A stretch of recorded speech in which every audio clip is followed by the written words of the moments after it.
6개월 새 여자친구 3명이 사라졌다. 의정부 노래방 도우미 연쇄살인 실화. 6개월 새 내 주변 여자 셋이 죽었다. 여러분께 질문 하나를 드리겠습니다. 만약 어떤 남자 주변에서 불과 6개월 안에 그가 사귀었던 여자 3명이 잇따라 세상을 떠났다면 여러분은 그 남자를 어떻게 보시겠습니까? 오늘 제가 소개할 이야기는 단순한 우연이 아닙니다.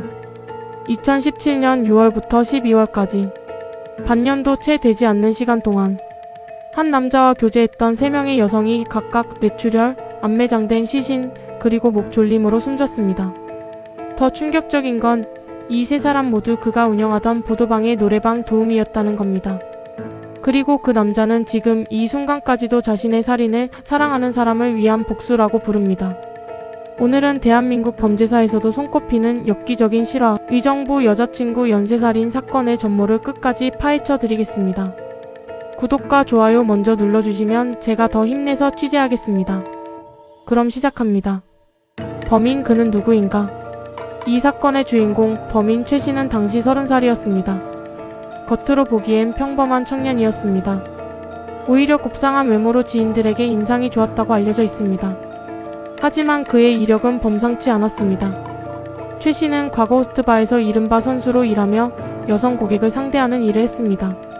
이후 경기 의정부 일대에서 보도방을 운영하기 시작했는데 이것이 2011년의 일입니다. 보도방이란 유흥업소, 노래방, 단란주점 등의 여성 도우미를 공급하는 역할을 합니다. 쉽게 말해 유흥업계의 중간 브로커입니다.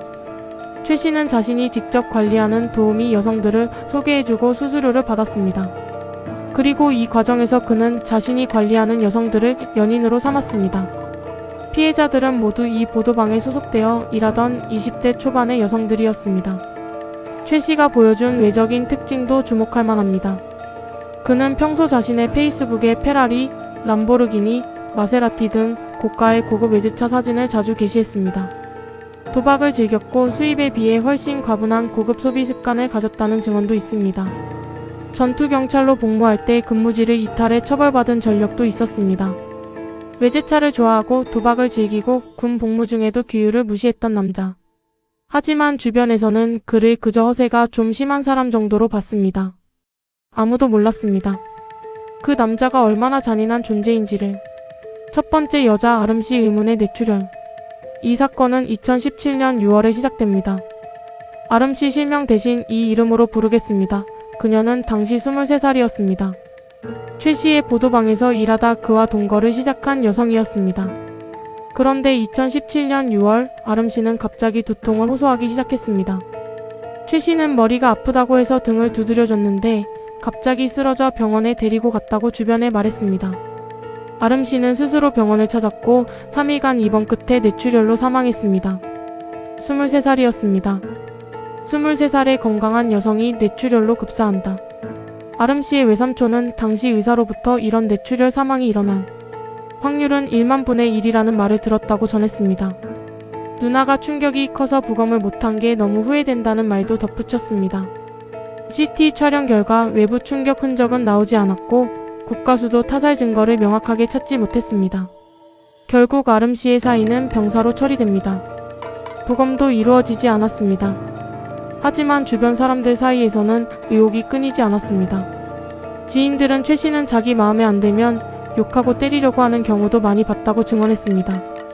또 여자친구가 몇 번 헤어지자고 했는데 그때마다 동네에 발도 못 붙이게 하겠다고 협박했다는 말도 나왔습니다. 전문가들은 상습적인 구타로 인해 몸 안에 출혈이 누적되어 결국 뇌출혈로 발병했을 가능성을 강하게 제기했습니다. 하지만 증거가 없었습니다. 사건은 미제로 남았습니다. 그리고 최 씨는 아름씨의 장례식장에 나타났습니다. 그런데 그의 행동은 묘했습니다. 최 씨는 아름씨의 영정사진을 바라보고 있는 자신의 뒷모습 사진을 SNS에 올렸습니다. 슬픔을 남들에게 보여주고 싶었던 것인지 전문가들은 이 행동을 두고 내 슬픔이 중요한 것이 아니고 그것을 다른 사람들이 나를 어떻게 보고 생각할지가 더 중요한 심리라고 분석했습니다. 그리고 그 장례식장에서 최 씨는 아름씨의 가장 친한 친구 빛나 씨를 처음 만납니다. 최 씨는 빛나 씨를 보자마자 아름이와 닮았다는 말을 수차례 했다고 합니다. 두 번째 여자 미소 씨 포천 야산의 시신. 아름 씨가 죽은 지 한 달이 채 지나지 않았던 2017년 7월. 최 씨와 짧게 교제했던 또 다른 여성이 조용히 사라집니다. 미소 씨 역시 최 씨의 보도방에서 같이 일하던 21살의 여성이었습니다. 주변 사람들은 처음엔 그저 잠적한 줄 알았습니다. 보도방 일이 싫어 그냥 도망간 거라고. 하지만 미소 씨의 어머니는 그렇게 생각하지 않았습니다. 2017년 11월 어머니는 경찰에 실종 신고를 접수했습니다. 경찰이 수사에 나섰을 때 이상한 점이 하나둘 드러났습니다. 집 앞 CCTV에 남은 미소 씨의 모습은 실종 신고 4개월 전인 7월이 마지막이었습니다. 그런데 그 이후로도 미소 씨의 핸드폰으로 소액 결제, 음원 사이트 이용 기록 등 생활 반응이 포착됐습니다. 휴대폰을 쓰고 있는데 몸이 없는 사람. 그 사람은 누구였을까요? 계좌 내역을 추적하자 더 이상한 점이 나왔습니다. 실종된 여성의 계좌와 휴대폰 사용처가 룸살롱, 단란주점, 노래방 등 전형적인 남성들의 유흥 장소에 집중되어 있었습니다. 통화 기록을 확인해도 미소 씨와 전혀 관계없는 인물들이었습니다. 그리고 또 하나의 결정적인 단서가 나왔습니다. 미소 씨가 실종된 시기에 그녀 명의로 렌터카를 빌린 기록이 있었습니다. 렌터카 업체에 확인해보니 충격적인 사실이 드러났습니다. 렌트카의 반납은 신 씨가 아닌 남성이 했으며 수팀 세차까지 깨끗이 한 채로 반납되었다고 렌터카 업체가 증언했습니다. 이것은 보통 차 안의 흔적을 지우기 위해 하는 행동입니다. 경찰은 렌터카의 GPS 기록을 확인했습니다. 렌터카는 특정 날짜 경기도 포천의 야산을 향해 이동한 기록을 남기고 있었습니다. 2017년 7월 13일 미소 씨는 본인 명의로 렌트카를 빌린 뒤 경기 포천시 한 야산을 방문한 이후 행적이 묘연했습니다. 경찰은 수십 명의 병력을 동원해 포천 야산 일대를 한 달에 걸쳐 샅샅이 뒤졌습니다. 그리고 마침내 야산 한 구석에서 땅이 파헤쳐진 흔적을 발견했습니다. 그 안에 미소 씨가 있었습니다. 현장에서 시신이 발견됐을 때 형사들은 보자마자 그녀가 미소 씨임을 알 수 있었습니다. 집 앞 CCTV에 마지막으로 찍혔을 때 입었던 프린트 티셔츠를 그대로 입은 채 발견됐기 때문입니다. 7월에 살해되어 11월에 신고가 접수되고 이듬해 봄에 시신이 발견된 것이었습니다. 국가수 부검 결과 미소 씨는 둔기로 머리를 맞아 살해된 것으로 확인됩니다. 타살이었습니다. 그런데 이때 경찰이 미소 씨의 살인 혐의로 추적하던 최 씨의 행적을 확인해보니 믿을 수 없는 장소에서 그를 발견합니다. 최 씨의 행적을 추적하던 경찰은 그가 이미 또 다른 여자친구를 살해한 혐의로 구치소에 수감된 상태임을 알게 됩니다. 세 번째 피해자가 먼저 발견된 것이었습니다. 세 번째 여자 빛나씨 강남 원룸 살인. 시간을 조금 되돌리겠습니다. 2017년 12월 20일 서울 강남구 논현동의 한 원룸. 노래방 도우미로 일하던 빛나씨가 자택 침대에서 목이 졸린 채 싸늘하게 숨진 것이 발견됩니다. 부검 결과서에 따르면 범인은 순간적으로 목을 깊숙이 강력하게 졸랐고 빛나씨는 반항 한 번 못한 채 죽음을 맞았습니다. 그리고 끔찍하게도 빛나씨의 아버지에게 딸의 번호로 전화 배터리가 다 돼서 연락이 잘 안 된다는 문자 메시지가 왔습니다. 딸은 이미 죽어 있는데 딸의 번호로 아버지에게 문자가 온 것입니다. 경찰은 사건 발생 이틀 만에 범인을 검거했습니다. 바로 최 씨였습니다. 그런데 빛나씨는 아름 씨의 가장 친한 친구였습니다. 고등학교 시절부터 단짝이었고 성인이 되어 함께 유흥업계에 발을 들인 사이였습니다. 아름 씨의 장례식장에서 처음 만났을 때부터 최 씨는 빛나씨에게 집요하게 접근해 연인 관계로 발전했던 것입니다. 범행 동기에 대해 최 씨는 이렇게 진술했습니다. 빛나씨가 오빠가 알고 있는 아름 씨는 다 가짜라며 아름 씨에 대해 모욕적인 말을 하며 헐뜯었고 순간 화가 나 우발적으로 살해했다는 것이었습니다. 죽은 전 여자친구를 모욕해서 새 여자친구를 죽였다. 하지만 지인들은 즉각 반박했습니다. 빛나씨와 아름 씨는 둘도 없는 절친이었습니다. 이미 죽은 가장 친한 친구를 욕할 이유가 없다는 것이었습니다. 진짜 이유는 따로 있었습니다. 빛나씨의 지인들은 빛나가 최 씨한테 168만 원을 받을 게 있었고 그래서 최 씨가 그 집에 간 것으로 알고 있다고 말했습니다. 168만 원 빚을 갚으러 간 날 최 씨는 빛나씨를 죽였습니다. 그리고 빛나씨의 통장에서 현금 31만 원을 인출했습니다. 빚은 갚지 않고 오히려 피해자의 돈을 빼앗아 달아난 것입니다. 그래서 혐의에 강도살인이 포함된 것입니다. 체포 직전 최 씨는 번개탄을 피워 자살을 시도했습니다. 하지만 때마침 경찰이 현장에 들이닥쳐 목숨을 건진 채 체포됩니다. 수사의 심장 신입 프로파일러의 활약. 이 사건에서 빼놓을 수 없는 이야기가 있습니다. 바로 프로파일러의 역할입니다. 미소 씨의 실종 신고가 접수됐을 때 경기 북부경찰청은 단순 실종 사건이 아니라고 판단해 2로 프로파일러를 즉각 투입하기로 결정했습니다. 이 프로파일러는 2016년에 막 입사한 신입이었습니다. 보통은 수사가 안 풀리는 단계에 프로파일러가 투입되는 것이 대부분인데 이 사건은 제가 맡은 사건 중 처음으로 첫 발생부터 투입된 사례였다고 그는 훗날 해고했습니다. 신입 프로파일러는 한 달 동안 밤낮 없이 최 씨의 모든 기록을 샅샅이 뒤졌습니다.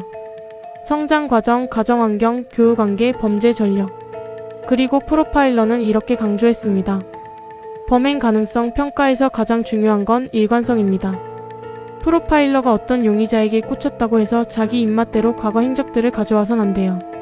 뒤죽박죽 나열된 과거 흔적들을 보면서 최 씨라는 인물을 형상화하고 행동의 일관성을 발견해야 합니다. 그리고 그가 찾아낸 것들. 충동적 범행 가능성을 뒷받침하는 요인들이 쌓여갔습니다. 군 복무 중 이탈 처벌 전력, 도박 전력, 수입 대비 과분한 소비 성향. 그리고 결정적으로 자신과 관계된 여성 2명, 3명이 연이어 사망하거나 실종됐다는 패턴. 이것은 우연이 아니었습니다. 그런데 최 씨를 신문하는 것은 결코 쉽지 않았습니다. 범죄심리 전문가 박지성 교수는 최 씨는 만성적인 범죄자의 특성을 보인다. 상습적으로 거짓말하고 주변 사람들을 조작하면서 양심의 가책이나 죄책감을 느끼지 않는다. 범행 자백을 해도 동기는 거짓말하고 앞으로도 진술을 바꿀 가능성이 높다고 분석했습니다. 실제로 최 씨는 신문 과정에서 자백과 번복을 반복했습니다. 48시간 조사 동안 혐의를 인정하지 않고 구치소로 돌아갔다가 돌아가는 길에 갑자기 살인을 인정하기도 했습니다. 접견을 거듭 거부하자 형사들은 전혀 다른 제안을 합니다. 기자들 카메라에 찍히지 않게 해달라는 최 씨의 요구에 형사들은 사건 현장으로 함께 가보자며 제안했고 최 씨는 이를 받아들였습니다. 그리고 경기도 포천 야산의 그 현장에서 최 씨는 시신이 묻혀있던 방향에서 큰 절을 올렸습니다. 그리고 태연하게 범행 과정까지 재현했습니다. 경찰서로 돌아와 범행을 자백했습니다. 하지만 자백 내용은 또 가관이었습니다. 최 씨는 범행 동기에 대해 여자친구가 아름 씨 때문에 병에 걸려 죽는 바람에 대신 복수를 했다며 살인을 사랑하는 사람을 위한 복수라고 포장했습니다. 복수, 사랑. 도저히 같은 문장에 놓이기 어려운 단어들입니다. 돈, 도박, 그리고 거짓말의 연결고리. 이 사건의 또 다른 이유는 돈입니다. 최 씨는 여성들에게 지속적으로 금전적인 피해를 입혔습니다. 아름 씨는 사망 직전까지 최 씨와 돈 문제로 갈등을 빚었습니다. 최 씨가 도박을 하며 아름 씨의 돈을 탕진했다고 합니다. 미소 씨 역시 사망 직전 사채 2천만 원을 빌렸었고 7월 10일 사채를 빌린 미소 씨는 3일 뒤 최 씨와 함께 포천으로 향했다가 살해됩니다. 그리고 빛나 씨는 168만 원을 받아야 했던 채권자였습니다. 최 씨는 그 빛나 씨를 살해하고 통장에서 31만 원을 가져갔습니다. 빚을 갚는 대신 사람을 죽이고 돈을 빼앗은 것이었습니다. 최 씨의 페이스북에는 람보르기니, 마세라티, 페라리의 사진이 넘쳐났습니다.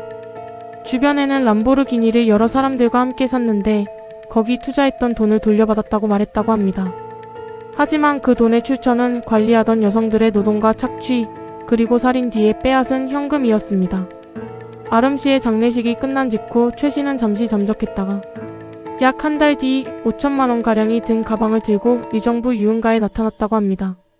그 돈이 어디서 왔는지는 끝내 밝혀지지 않았습니다. 그리고 이 사건에는 어두운 이면이 하나 더 있습니다.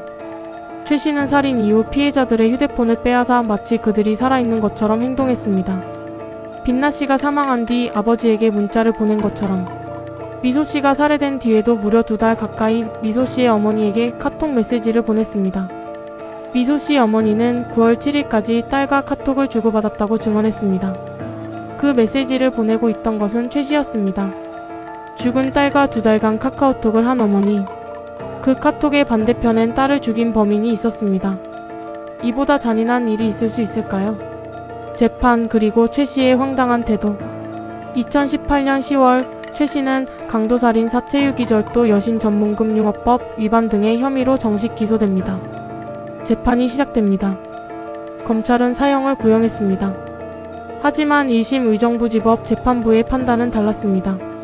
재판부는 일반인으로서는 쉽게 납득할 수 없는 동기로 20대 초반인 두 여성 피해자들의 생명을 앗아갔다면서도 교화의 가능성이 전혀 없다고 단정하기 어려운 점을 고려하면 사형에 처할 사정이 분명하게 있다고 보기 어렵다고 판단했습니다. 최 씨는 무기징역을 선고받았습니다. 최 씨는 즉각 항소했습니다. 검찰도 형이 가볍다며 항소했습니다. 하지만 2심의 판단도 같았고 최 씨는 2심에도 불복해 상고했지만 대법원의 결론도 무기징역이었습니다. 2019년 7월 11일 대법원은 최 씨의 상고를 기각하고 무기징역형을 확정했습니다. 재판 과정에서 최 씨의 행동은 분노를 자아냈습니다. 살인을 인정하면서도 끊임없이 동기를 합리화하고 포장했습니다. 사랑하는 사람을 위한 복수라는 말을 반복했습니다. 재판부는 판결문에 이렇게 적었습니다. 강도살인죄는 경제적 이익을 위하여 사람의 생명을 빼앗는 반인륜적인 범죄로서 어떠한 이유로도 합리화하거나 용납할 수 없다. 강도살인 범행 후 피해자의 휴대폰을 이용해 문자 메시지를 보내고 피해자가 살아있는 것처럼 위장하면서 아무런 죄책감도 느끼지 않고 강취한 돈을 유흥비, 도박자금 등으로 사용하며 무절제한 생활을 반복한 점을 더하여 피고인을 무기징역에 처한다. 아울러 재판부는 이런 말도 남겼습니다. 피해자들은 최 씨가 자신들을 해칠 것이라고는 전혀 상상하지 못한 채 최 씨를 따라 나서거나 최 씨를 집에 들였다가 별다른 저항도 해보지 못하고 황망하게 짧은 생을 마감해야 했다. 사이코패스 검사 26점 그가 가진 얼굴. 최 씨는 사이코패스 검사를 받았습니다. 결과는 26점이었습니다. 국내에서는 25점 이상이면 정식 사이코패스로 분류합니다. 참고로 유영철 38점, 조두순 29점, 강호순 27점. 최 씨 26점은 이 잔혹한 이름들과 같은 선상에 놓이는 점수입니다. 전문가들은 최 씨를 어떻게 분석했을까요? 범죄심리학 교수 이수정 교수는 상당히 사이코패식한 부분이 많은 사람 같다. 이 사람들에게 가장 결핍된 능력 중 하나가 사랑하는 능력이다라고 분석했습니다. 사랑하는 능력이 없는 사람. 그는 여자친구들을 사랑한 것이 아니라 착취하고 통제하고 위협하고 살해했습니다. 아름 씨에게는 폭력으로, 미소 씨에게는 둔기로, 빛나 씨에게는 맨손으로, 그리고 그 모든 것을 사랑이라고 불렀습니다. 이것이 사이코패스의 가장 위험한 면모입니다. 자신의 행동에 아무런 죄책감이 없을 뿐 아니라 그것을 정당화하고 심지어 아름답게 포장하는 능력. 최 씨는 재판 내내 반성하지 않았습니다. 도리어 자신이 억울하다는 듯 행동했습니다. 미제로 남은 의혹들 그리고 아름 씨. 이 사건에서 끝내 밝혀지지 않은 것이 하나 있습니다. 바로 첫 번째 피해자 아름 씨의 죽음입니다. 아름 씨는 병사로 처리됩니다. 타살 증거가 명확하게 나오지 않았기 때문입니다. 하지만 생각해보면 이상한 점이 너무 많습니다.